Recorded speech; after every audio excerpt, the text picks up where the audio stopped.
Jenna, Ben, and Thomas were visiting their Uncle Matthew at his museum when their magic singing bowl began to glow. Excitedly, they looked at each other. "The singing bowl is showing a new image!" they shouted at the same time. They knew what it meant. A new order had come, and they were off on another time-traveling adventure. Their Uncle Matthew had heard them, and was also looking into the singing bowl. "Oh, a dodo," he said, fascinated. "It's such a shame that this bird is extinct since the 17th century.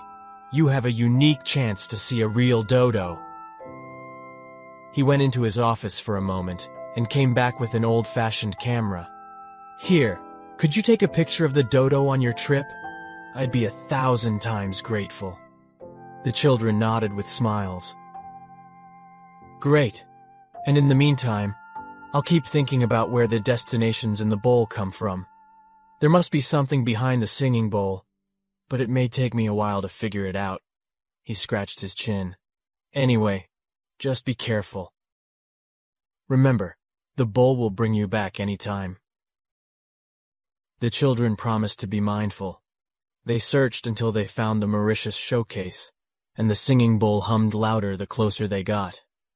Hand in hand, they flicked the singing bowl and were pulled into the display case by a vortex. Ben, Jenna, and Thomas arrived in Mauritius in the 17th century. The singing bowl had brought them to a picturesque river outside a settlement, and they were ready and excited for the adventure ahead. The jungle was lush and vibrant, with the sound of birds and monkeys chattering in the air. The children marveled at the exotic fruits, the huge roots, and the abundance of nature. The air was warm and humid, with a sweet scent of flowers mixed with musky earth. They followed the river course, looking for clues as to where the rare bird could be.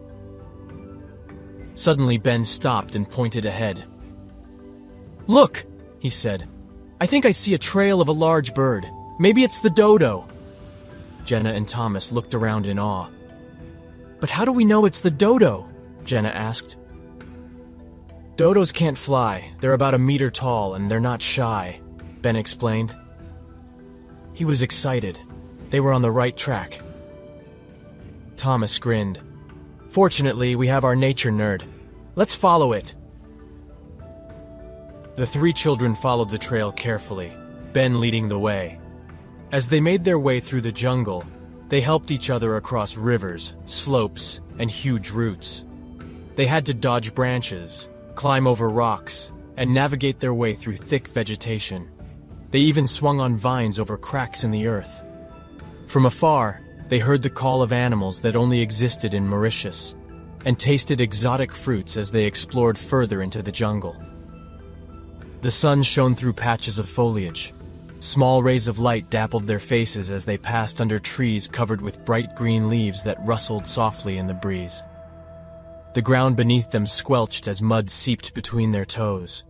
There were patches of wet moss everywhere they stepped on slippery rocks to cross streams or climb up steep inclines. Every so often, Ben would stop to point out something new, an interesting flower or an unusual insect, before carrying on with their search for clues to help them find the dodo's trail again. Finally, they came to an impressive tree on a mountainside. Ben beamed with excitement. "This must be it," he said confidently.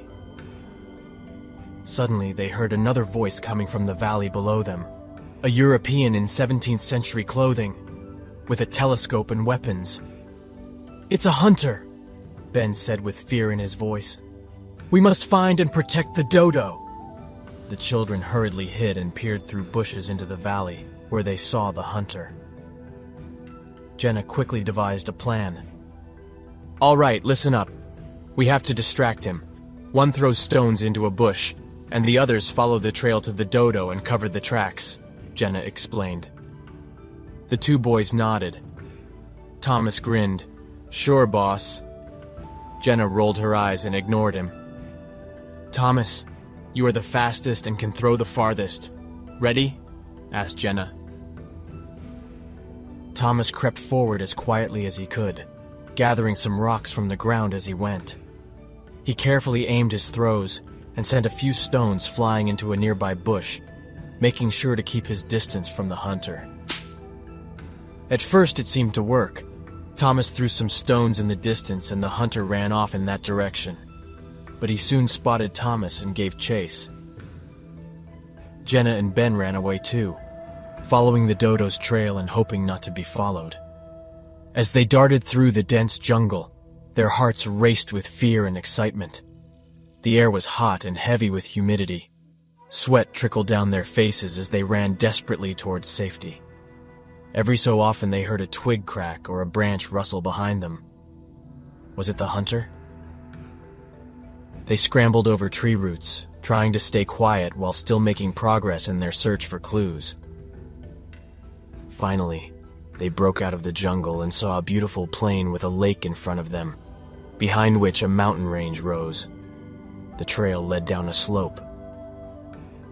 "Quick!" Jenna whispered. "Hide!" They pretended to run down the slope but ducked next to a tree at the last moment. The hunter ran past them without noticing their presence. Phew! Suddenly, Jenna and Ben heard Thomas next to them, who had found something interesting. They followed him down a path through the jungle that led into a stuffy cave with sunlight shining in. Inside, to their surprise, they found that a dodo was sunning itself while smacking and eating a fruit. Ben, Jenna, and Thomas laughed in relief. The dodo had stocked up on food in the cave. The bird croaked happily and jumped curiously toward the children. But before they could do anything else, they heard someone enter from behind them. It was the hunter. The children were afraid, but bravely stood in front of the dodo. "Don't hurt the dodo!" shouted Ben. The supposed hunter shook his head in confusion. "Hurt it? Not me, no. I'm an explorer and painter." The children were skeptical. "Can you prove it?" asked Jenna. The explorer nodded. He put down his equipment and pulled out a notebook. He opened it and showed the children drawings he had made. "Beautiful," marveled Ben. "Thank you. You've made an incredible find. I've been looking for the dodo for days," said the explorer. "For what?"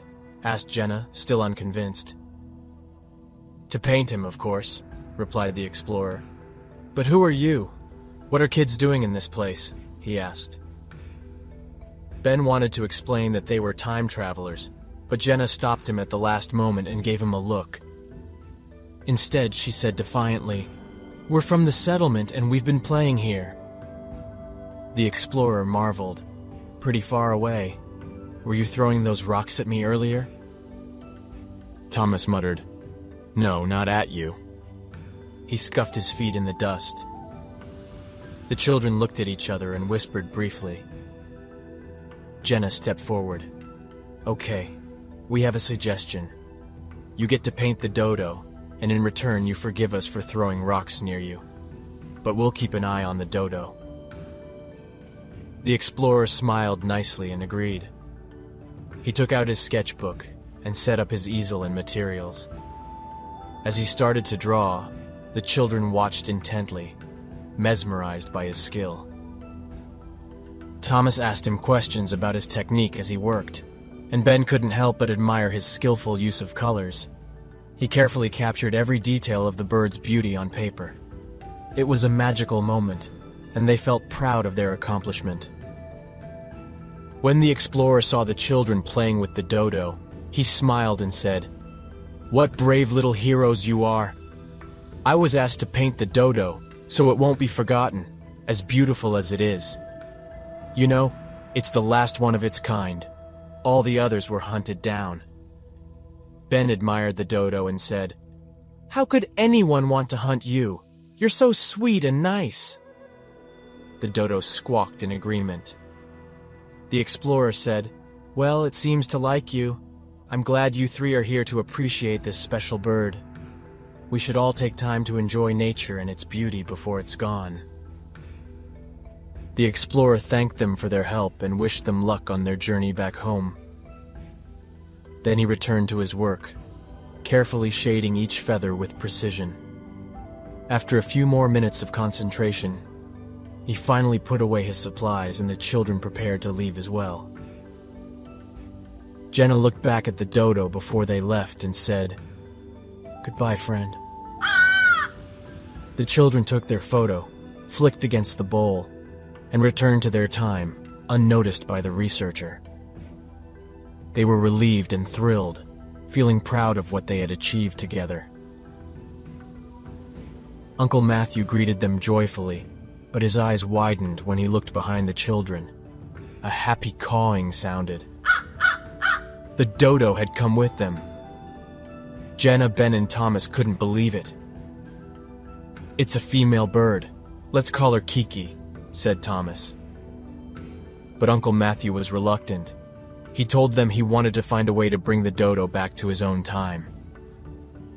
The children were astonished. "But if we bring Kiki back, she will be all alone in the past. Who will take care of her?" Ben said. Uncle Matthew thought for a moment, and then nodded. "All right, I agree. She can stay here in the museum, but she must remain hidden. No one can know about her." The children cheered in delight and hugged Uncle Matthew. "Thanks! We won't let anyone find out about her," Ben said. Uncle Matthew smiled and said, "I know you won't. Now let's get her settled in her new home." The children took the Dodo and carefully set her up in the museum, making sure she had everything she needed to be comfortable.